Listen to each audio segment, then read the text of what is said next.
요새 젊은 친구들은 이제 극과 극으로 갈린답니다. 완전 쓰레기 같은 인간, 개또라이 같은 인간들, 그리고 되게 성실한 사람들, 양부류로 이렇게 극단적으로 나뉜다고 하는데요.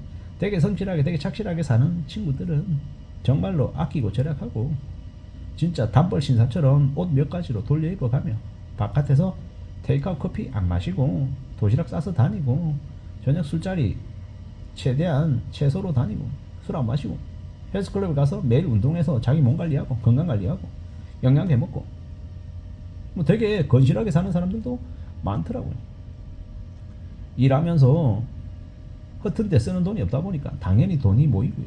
통장에 잔고 쌓이고 통장 잔고 쌓이는 재미로 살아가고 열심히 운동해서 건강하게 외모 관리하고 일 열심히 하고 남들의 이 윗사람이 누군가가 얘를 이렇게 얘기하면 알아서 먼저 나서가지고 일을 척척척 해내기도 하고 여러 가지의 모습들을 보이더라는 겁니다. 그런 것들을 보다 보면 참 많은 생각들이 들었습니다. 야, 대단하구나. 참 저렇게도 살아가는구나. 여러 가지 울림들, 여러 가지 생각들이 많이 들었습니다. 결국 제가 최근에 와서 드는 생각은 우리가 삶을 잘 살아가기 위해서는요, 우리의 삶의 모습을 되게 건실하게 만들 필요가 있겠다라는 겁니다. 성실하게, 검약하고, 아끼고 절약하고 성실하게 살면 우리가 절약하고 아끼고 산다라는 게 돈만 아끼는 것 같잖아요, 처음에는. 그런데 그렇지 않더라는 겁니다. 돈을 아끼다 보면 불필요한데요, 허튼데 안 쓰게 되잖아요. 그러면 허튼데 안 쓰게 되면 그 허튼데 뭐 예를 들어서 뭐 예시를 들어볼게요. 뭐 차를, 좋은 차를, 외제차, 되게 비싼 차를 좋아하는 사람이 있다라고 하면 그 외차를 사고 싶어 하고 돈을 모으든 대출을 받아서 사든 일단 사는 순간 수리비가 들어가고 기름값이 들어가고 주차비가 들어가고 여러 가지가 연계가 되잖아요. 근데 차 없이 사는 사람들은 그냥 지하철 타고 버스 타고 다니면 지하철 버스 타고 다니는 그 이동 시간에 잠시 피곤하면 잠을 청할 수도 있는 거고 책을 읽을 수도 있는 거고 라디오를 듣거나 아니면 유튜브 영상을 볼 수 있는 거죠. 자기만의 다른 활동을 할 수 있다는 겁니다. 그리고 당연히 예를 들어 가까운 거리다, 버스 안 타고 지하철 안 타고 걸어간다. 걷는 동안에 나에게 이제 건강이라고 하는 덤이 생기는 거죠. 거리가 좀 멀어서 걸어 다닐 수는 없다. 자전거 탈까?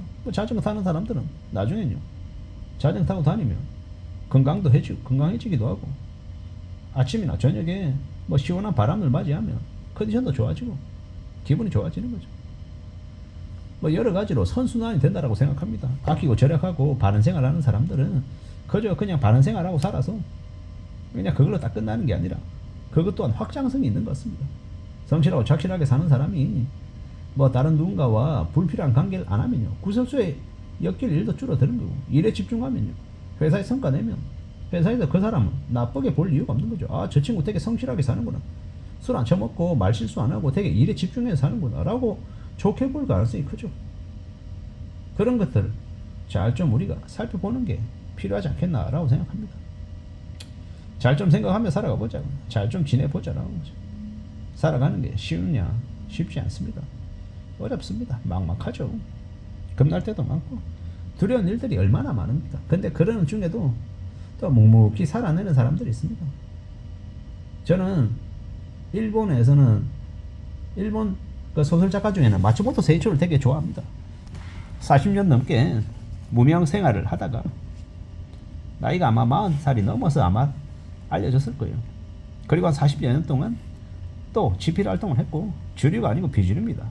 문학계에서, 일본 문학계에서 정통파가 아니죠. 비주류입니다. 철저하게 현실에 대해서 사실을 묘사하고 주류가 아니다 보니까 상 받는 이런 거 좋아하지 않았고요. 학벌에도 안 좋고, 학벌이 아마 한국으로 치면 아마 초등학교 졸업 이 정도일 겁니다. 자녀들이 그래서 자기 아버지의 학벌에 대해서 되게 이제 안 좋게 생각할까봐 자기 자식들에게 얘기하죠. 학벌은 학벌일 뿐인 거다. 그렇게 얘기했다라고 합니다. 그리고 우리가 제일 잘 알고 있는 다산 정약용 선생, 정조시대 때는 엄친아였죠. 되게 젊은 나이부터 고위 간직을 차지했고 너무나도 잘 나갔죠. 그런데 정조가 죽고 난 이후에 그는 패족이 됩니다. 귀양생활을 19년을 하죠. 그 그가 귀향을 가고 그 일가족들이 몰살 당하고 할 때 그 몰살 당하게 모함하고 옆에서 부추겼던 사람들이 누구냐? 자기가 어린 시절에 같이 뛰어놀던 친구들, 선배들, 후배들, 고참들이었던 겁니다. 결국 자신들의 권력을 위해서, 자신들의 영광을 위해서 정약용 선생, 정약전 등등 그의 가족들을 전부 다 그렇게 궁지로 내몬 겁니다. 마음으로 얼마나 아팠겠습니까? 얼마나 충격이었겠습니까? 그 귀향 생활을 19년을 하고 나와서도 관직에 나서지 않고 19년을 더 사시다가 가셨어요. 그런 이제 역사적인 위인을 떠올려 봅니다. 대단한 분들이기 때문에 어찌 감히 제가 그런 사람들하고 이렇게 견줘서 얘기할 수 없다는 거 너무도 잘 알죠.